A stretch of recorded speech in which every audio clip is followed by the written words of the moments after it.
Here's the Left of Lansing Monday Musing for September 22nd of 2025. I'm Pat Johnston. With the always jam-packed news cycles, I didn't want this piece of news slipping by without giving it the light it must have. Last Friday, the Trump regime announced that it would fight against working-class Michiganders, and it would fight against the Great Lakes surrounding the Mitten State by backing a Canadian oil company's desires to keep pumping dirty, inefficient, and dangerous crude oil under the Straits of Mackinac. Dear Leader Trump's Justice Department filed what is known as a statement of interest in a lawsuit brought by Canadian oil company Enbridge against Michigan Governor Gretchen Whitmer's administration in a U.S. District Court. Now, a few years ago, Whitmer's administration attempted to revoke the company's 72-year-old easement to operate the 4.5-mile stretch of the Line 5 oil pipeline, and that's where the line splits into two separate lines, transporting some 22 million gallons of crude oil and natural gas until it returns to a single pipeline in the Lower Peninsula, where it reaches its final destination in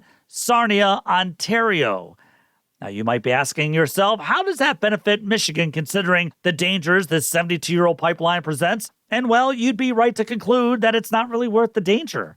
I mean, as we are trying to move towards more efficient, longer-lasting, cleaner, cheaper energy sources of the 21st century, the regime is backing the energy makers of yesteryear. And meanwhile, the regime, through the MAGA murder budget passed last summer, is gutting clean energy investments that'll create thousands of jobs here in the state. So it should come as no shock that the regime, which accepted hundreds of millions of dollars from oil and gas lobbyists to Dear Leader's campaign last year, is backing dirty, expensive, and inefficient oil. No, let me clarify that, Canadian oil.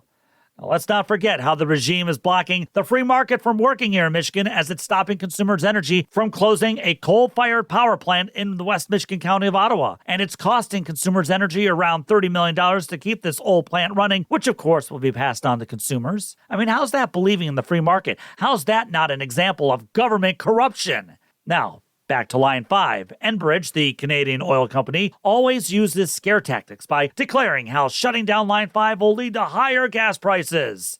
But studies, even from those hired by Enbridge, the Canadian oil company, say if Line 5 is shut down, it'll only cost Michiganders an extra penny to 5 cents a gallon. And 95% of the oil that comes from Alberta, Canada, and travels through Line 5 under the Straits of Mackinac, that goes and stays in Canada. 95% of it. Now, after Enbridge's oil pipeline ruptured in Marshall back in 2010, where it dumped over 1 million gallons of oil into the Kalamazoo River, that ended up costing over $1 billion to clean up, Michiganders weren't all too enthused to keep Enbridge's old oil pipeline of yesteryear going under the Straits of Mackinac, especially considering how anchors nailed the pipeline, causing damage years ago. But thanks to former Republican Governor Rick Snyder, the people were ignored because, hey, donor money talks, and Snyder, with the MAGA Republican state legislature back in 2018, passed a bill to build a tunnel around the pipelines. Of course, it's expensive, and it probably will never be built because